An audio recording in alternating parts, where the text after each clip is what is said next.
Hey guys, so everybody keeps asking me, where do I stay in Bangkok? What's the best place for me? And so it's a really, really difficult question because the single traveler or couple or family, everyone can stay in a different place. There's places designed better for certain things. The other option is what you want from your holiday. Do you want to be out partying? Do you want to just eat some street food? Do you want to just see the temples? Do you want to get a vibe? So there's like a lot of different things that you can take into consideration when you decide where to stay. So this video is, I'm going to try to help you choose the place which you think is best for yourself. Most people don't really stay in Bangkok that long before they fly out. So trying to find a place which will gather the essence of Bangkok for you. So this video is going to try to just help you get the best of your maybe 1 or 2 days in Bangkok. So if you decide to stay in the Sukhumvit area, I'll break these down into separate sections. But really and truly, you only want to stay between Siam and Tung Lor. Anywhere else is just that little bit too far out, if that's the area that you want to be in. And you go from one end of the spectrum to the other. One end is all the shopping, the malls, everything, and the other end, Tung Lor. This is for the party kids, if you want to come and get drunk and have an amazing fun time, that's where you want to be. So I'll do each area of Sukhumvit separately and try to give you an idea roughly of what each of those is. But you can stay in any one of those. The BTS is quick. It takes 3 minutes longest to wait for any one of those trains to come. And you can get back and forwards so simply, so it doesn't particularly matter, but if you just want to be directly within the action, I'll do a separate section for each. So first of all, let's talk about the centre of Bangkok, which is really Asok. So this has the connections to almost everywhere. It's where the BTS runs through, the MRT runs through, and the intersections. So you literally have the possibility of going almost anywhere without the need for taxi, or you can get bike if you need to, if it's a short trip. But generally speaking, if you're a bit of an explorer and you want to see as much as possible, that's the central spot. You would kind of compare it to maybe the West End. You would maybe Tottenham Court Road would be kind of a good choice of that, because you can get to east, you can get to west, you can get to north, and you can get to south. That's Asok's value. Also, it's got the most range of budgets. If you've got a higher budget, there's some superb hotels on Sukhumvit. If you have a smaller budget, there's lots of bargains to be had there, there's lots of cheap stuff, and there's plenty of hostels if you want to backpack through. It pretty much has everything. I would say it's probably the #1 spot. So it's a slightly little bit more expensive because of that, but if you check the website, especially after this trip, because the hotel I'm staying in at the moment is absolutely fantastic for its price. I'm very, very surprised that I've managed to get this over the new year as well. So that will be going up on the website and will be available for advice to members, of course. But yeah, so Asok is pretty much caters to everybody. If you're single, if you're a couple, if you're a family, Asok has it all. You won't go wrong there. Okay, so Tung Lor. This is the very new, trendy. Over the last 3 or 4 years, this has become a hotspot for nightclubs, cocktail bars.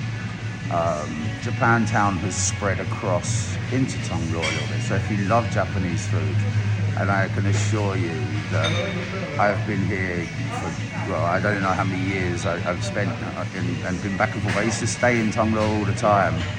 And I've been told by so many people, they're Japanese expats who you meet and get talking to. Over the years, I think 9 out of 10 say to me that the Japanese food in Thailand, in Bangkok, is the best Japanese food outside of Japan that you can eat. And quite a few, also said they think the food here is better than Tokyo. So if Japanese food is a thing for you, this is the place to stay, because it's full of restaurants. The competition's really high. If you aren't superb, then you won't stay. You won't last long. And as far as the clubs go, this is an area that I believe is marketed very strongly in South Korea, because I have met some of the most fun, amazing people who come over. They just want to get drunk, they're partying, they're having a great time. You know, they just have a weekend break. It's a little bit different for other Asian countries because they're so close that you can do a weekend break here. And these guys, they're machines. They're so much fun. So if you want to kind of have a really good party crowd with you, you can, you know, they're friendly. You get talking to people. Everyone's on holiday. And this area is not snobby at all in any way. It's very, very friendly. Yeah, I would recommend Tonglo if you like to party, you like to eat Japanese food, you're a little bit trendy, a little bit fashionable. Yeah, you'll have an amazing time. It's not cheap, but you know, you get what you pay for. You would kind of consider this to be maybe the sort of Shoreditch, Hackney of Bangkok, you know. Say Shoreditch because there is one other place that's a little bit more trendy, which we'll call the Hackney when we get to it. But yeah, Tonglo, Party City. Go there if you want to just have fun. Okay, so at the other end of the spectrum, you have Siam. So Siam is where all the shopping malls are, and there's a lot. There's a real lot. Central World is there, which Central World actually has a really good food court. And the food that you'll find in Siam is very much big brands that have come from different countries in Asia. You'll find some great ramens, you'll find lots of really good hot pot. The Chinese are very, very well catered for here, partially because there are so many Chinese in Thailand anyway, but the tourism is huge. You can, I mean, it opens up on January the 3rd, and I imagine by February they'll be back to the roughly 2 million a weekend mark, which is what they've been getting so far for a long time. And so yeah, if you want to do shopping, you want to have some kind of high-end foods, some top brands. There's a very, very good wine bar there. A friend of mine owns a little natural wine bar. You can always sneak in there for a bottle of natty. And yeah, it's not really a lot else there, to be honest. You've got to leave that area to get to other things. But if you want to wake up in the morning, go shopping, have something to eat for lunch, like something nice, air conditioning, be in the mall, that's the area for you. It's not far from Lumpini Park. If you need a break from spending money, you can go for a walk through the park, and that's really, really nice. But yeah, it's very, very central, great for shopping, not so much else. But it all depends what you're going to Bangkok for. So we come to Silom, Saladang, Silom. This area is very similar to Liverpool Street. It's like the city, so there's lots of people working in offices. They have some of the best street food in Bangkok, but that's pretty much all. It's not, I wouldn't say it's a fun place to be. It's great if you're going to go for some lunch, like you want a little bit of street food, or you want to go to one of the cow gang. They have a lot of tiny little hawkers, which I can recommend to you completely. But to stay there, you're kind of out of the way of things. Like it's easy to access places, but I think if you want that access, then you could do that from other areas. You don't need to be in Silom to do that. So it's sort of the kind of place you pass through, stop off, have a look. But I really never recommend that place for anyone to stay in, unless you need to be in that area for a reason. Yeah, I mean, it's nice. There's nothing wrong with it, but I just feel that there's not enough around where you stay to make it worthwhile. Apart from, again, Lumpini Park. This is on the opposite side of Lumpini Park to Siam. So that's what it has going for it. So if you want to do running or jogging, maybe that's a good reason to go. But other than that, it's somewhere you head to for lunch and then you move on to somewhere else. I don't feel like you should stay there. But I personally have never really enjoyed staying there that much. Okay, so if you like water and you feel like staying by the river, Chao Phraya, there are some very, very high-end hotels there. Mandarin Oriental, Pullman, Not really my thing particularly. I don't spend a lot of time in hotels when I'm staying in Bangkok, so I don't need that extra luxury. But if you're the kind of person who really, really likes to be in a good hotel with a nice pool, great service, and if you're spending enough and getting the right room, you can also have a black Rolls Royce that drives you around everywhere. So, you know, it's a very, very money place. And you're not far down the river from the main Wat Wataron, which everybody wants to go and see. You're quite close to the Big Buddha, which is absolutely stunning. There's floating markets. There's, you know, it's a bit more Thai in the sense of it's not so commercial, except this little section is hyper commercial. They've sort of stuck it in the middle of everything.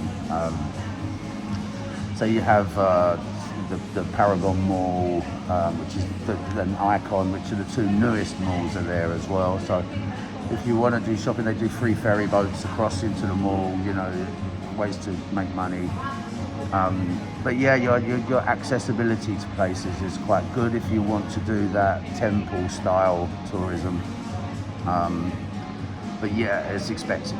I think Mandarin Oriental is somewhere in the region of £500 a night, which isn't expensive for Mandarin Oriental normally, but it's very, very expensive for Bangkok. But it's up to you. This is how it goes. Yeah, there's not really a lot there in that area particularly. You can get into the back end of Chinatown from there, which is quite nice, and there's good food, but I kind of feel that the kind of people that stay at Mandarin Oriental don't really want to eat on a plastic chair in the back streets of Chinatown. So, I mean, you know, up to you. But yeah, if you want a luxury style holiday with a little bit of tour, just having a look at things, then yeah, the Chao Phraya, that's a good spot for you to stay. So the most popular place for backpackers, and I'm sure everybody already knows this place, it's probably the most well-known place in Bangkok, which is really weird because it's not particularly good. The Khao San Road. It's one of those places where the reputation has continued for so long now. That it's the cheap place, it's the backpacker central, that it's where everybody should go. But it's not that cheap anymore. You know, they've realised how popular it is. It's quite monetized.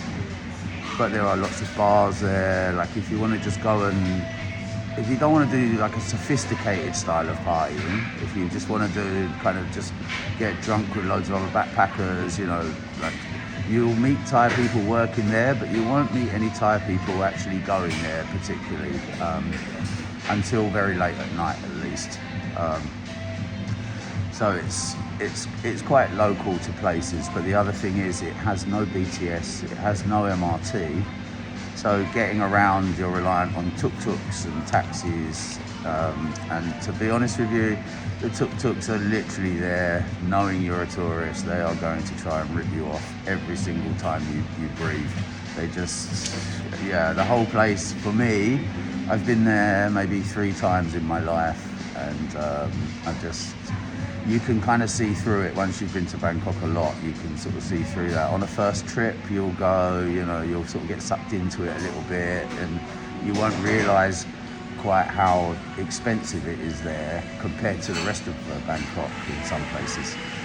So yeah, not really a recommendation, but if you're looking for like budget rooms, and that's kind of where they work. They've got the most hostels, although they're springing up everywhere now because obviously tourism's on the rise, and you know, there's so many hostels. There's 40 million tourists a year coming to Bangkok, and not everybody is going to be staying at the Mandarin Oriental. So there's hostels everywhere now. I just find that it's good location if you want to see some bits and pieces of temples and, you know, sort of have that kind of spiritual Thai experience. But it's really kind of a very set up spirituality where they kind of play on it a little bit, and you get sort of sucked in. And so for me, I wouldn't recommend Khao San Road unless you're a backpacker. You're here for like a slightly longer period of time. It's quite hard to get around from. up to you. You know, it's all about budget with Khao San Road. If you can afford better, do it. If you can't, then sure, you know, it works. But you know, just be careful with like the street food stalls and tuk-tuks and because everybody's there. You know, this is the Trafalgar Square of Bangkok. This is where you're going to overpay for every single thing, even though it has this reputation of being the greatest place for backpackers. The only good side of it is you can get very cheap beers at night. You know, like it's very partyish. There's people walking around with well, obviously weed is legal now, so again, this is very centralized to Khao San. Like almost every other shop has opened up there. And there's people floating around with gas, and you know, it's very much Shoreditchy, but a backpacker style of Shoreditch. Up to you. Okay, probably my second favourite place to stay of all. And you know, this is very, very, very much a food thing. Chinatown. I mean, what can you say that hasn't been said about Chinatown already? It's incredible. You know, if you're going to spend a couple of days in Bangkok, Chinatown is perfect. You've got the best food, and it's not just Chinese food, it's Chinese Thai food and Thai food as well. And there is a big difference, but also lots of similarities. You'll find all the mixed meats with rice, but you'll find there's a slight Thai variation to some things, or they'll have the condiments which are Thai, which goes with it. There's 2 million Chinese Thai people living here, which is huge, and so like they're catered to, and obviously they live here, so everything is like almost like a diaspora of food, and it's the most interesting Chinese food in the world for me. The variations that you can find in Chinatown are just ridiculously good. The hotels are decent. You can get good prices at the moment. This video is probably a year too late. Last year, when China was still in lockdown and nobody else was, I was getting rooms that I couldn't ever manage to book for £25 a night. Now they're back up to maybe 100. It's a shame, but you know, it's that supply and demand. Like it's really difficult to get rooms. Once I hear China are reopening in January the 3rd, so I feel like once that happens, it's going to be very, very hard to get rooms in Chinatown. So you could try to be Chinatown adjacent. And by Chinatown, I mean Yaorat Road, which is the tourist Chinatown. There is another Chinatown, which is more localized, which I prefer, which is further south, further down Charing Cross Road. And if you're a member of the website, then obviously you can message me and I can explain to you everything about that place, where to go, what to eat, blah blah blah. And so that area is just fantastic. My favourite road in Chinatown is right on the strip, just tucked off to the side, so you know you can spend time there. It's not overwhelmingly busy like everywhere else, and they have some incredible food there. Great access to places. You can get to the river, you can get to the malls, you can come through from there into Asok. You know, you can get to like the bars, you can get, and they also have in one corner of Chinatown there is probably 4 or 5 of the best cocktail bars in the whole of Bangkok. Really, really superbly designed, excellent drinks. There's so much options there. I really recommend Chinatown as being one of the best places to stay. And Charing Cross area is also very trendy. It's where like the latest restaurants kind of have started to spring up now. They're becoming better and better. You used to be able to walk down that road and there was nothing. Now it's very, very lively. So yeah, definitely one to think about. And also it's lots of flat pavements, like there's not like big steps and you know, so if you've got kids, if you've got a stroller, or you're just walking around all day, like this is a really, really simple place to stay. It's very good for families. They have lots of big table restaurants as well. So for single travellers eating out there, it's easy. You can go into the markets, you can find loads and loads of stuff. but unless you're in a group, you won't get a chance to try like all the big sucking pig and some of the more dominant dishes. But swings and roundabouts, I guess. But yeah, highly recommend Chinatown. Okay, I'm going to keep this one very brief because it's just getting to become a long video here. Sathorn, no, just no. Nobody goes there. It has some of the fanciest restaurants, but it's the worst place. You can't get anywhere. There's like a road that you can't even cross that divides Sathorn to Ceylon. It's just like expat kind of, just not good. Don't go. No. Okay, one more place which is not really advertised very much. It's not very popular in the sense of nobody really knows about it. It's Huaikwang, which used to be quite busy back in the day, but now not so much. But I can tell you, you can get really, really cheap rooms here. I was staying in a place that was, going back a few years, I've stayed there. Actually, I've been there twice. I've stayed there. Once during Songkran, which was, ideally, my idea was in my head that I don't want to stay in the centre of Bangkok during Songkran because it's water fights everywhere. And when I say everywhere, I mean you will see businessmen walking around with a water pistol. Every chance anybody gets, they will be shooting water at you. You have to go out armed, and I mean armed. Seriously, like machine gun style water pistols. It's nuts. And I thought it would be better to stay outside of Bangkok so that there would be a bit of respite from being soaked 24 hours a day. I was completely wrong. It turned out to be just as bad, of course. And it was actually more fun because all the little kids were hiding in dustbins and jumping out and anyway.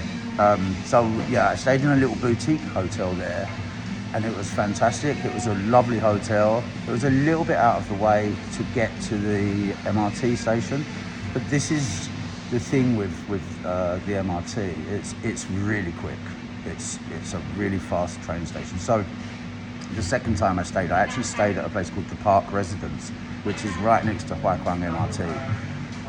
And I was in Ashok within 10 minutes. Like I was in the centre of Bangkok in 10 minutes. Yeah, I was paying £20 for a room, and it was a nice room, big room, a shower. They had their own bar downstairs. There's street food all outside. Like they actually have lots of sort of street food sections and areas in that street. It was actually very real Bangkok when I think about it. And the other good point about it is that now Jod Fairs is open there, which is probably the premier central street food market. When Ratchadar train market, when they closed down for developers, all the traders that were there obviously needed somewhere to go, and they've redesigned this tiny area in Praram, which is one stop away or maybe two stops away on the MRT. And Jod Fairs, which is somewhere that I've recommended to almost every single person, every single member who's just said, like, look, we're in Bangkok for 2 days, where do you recommend? And like Jod Fairs really encompasses everything you kind of want with a little bit of finesse. So it's still a street food market, but it's just got that little step up where it's not completely plastic chairs and small tables just sort of stuck on the roadside, which there's nothing wrong with that. Believe me, I'm never more comfortable than sitting there. But this is just a little bit more middle, so you still got street food vibes. It's just like Street Feast was, except cheaper. And so you can go there, you can hang out all night, you can try 5 or 6 dishes, you can drink some beers. They've got craft beer stalls. And if you're in Bangkok for 1 or 2 nights, it's good access really from the airport. It's good access to get up to Don Muang, which is the airport that you're most likely to be flying from when you're going to the islands. You've got the street food there. So actually, whilst doing this video, I'm starting to feel that this could very well be my #1 recommendation if you're not interested in temples or seeing giant Buddhas, or if you just want to kind of spend a couple of nights, do the street food thing, have some drinks and like chill in a really, really nice area. Huaikwang could well be the one, almost like a little secret weapon. yeah, I do wholeheartedly recommend it. You can get a really, really cheap price on hotels there. It's because it hasn't quite kicked in that it's a place for the tourists to go to. So yeah, have a think about that. And again, if you want further advice, head to followthefarang.com, sign up for the website. Every money goes to charity. I don't keep a penny of it, and I will sit and DM with you, or if you live in London and I'm back, I'll go for a coffee with you and tell you exactly where to stay, you know, what suits you, what suits your pocket. Any benefits I can give you, I will do, because obviously I want the money to keep going to the charity. So yeah, a quick roundup, I guess, of the most popular places or the most well-known places. As I say, I can tailor something different if you want something different, or if you want to do a two-stop, you know, then I can cover everything for you. So yeah, I hope you enjoyed the video. I hope it's helpful. And yeah, enjoy.